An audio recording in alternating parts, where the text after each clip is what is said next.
कोण कोणाशी काय बैठका करते याच्याशी आमचं काय लेनदेन आहे. दोन पक्ष आहेत, दोन बैठका करतील.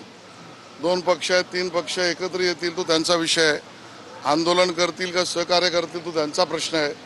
मला मात्र गणित एवढंच दिसतंय, 0+0 = 0.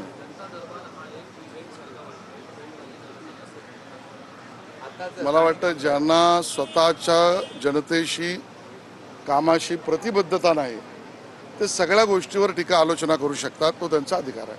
महेश सावंत स्थानिक आमदार ते थोड्या वेळापूर्वी ते म्हणतात मी पण या जनता दरबारात सहभागी होईल. हा सरकारचा जनता दरबार आहे पक्षाचा. स्वागत आहे. या मतदारसंघातील राहणाऱ्या सगळ्या नागरिकांचं स्वागत आहे, त्यांचंही स्वागत आहे. आज नारळी पौर्णिमा सण आहे. या ठिकाणी नारळ फोडाफोडीचा एक खेळ खेळला जातो. तुम्ही कोणाचा नारळ फोडणार, कारण की स्थानिक स्वराज्य संस्थांच्या निवडणुका जवळ येत आहे.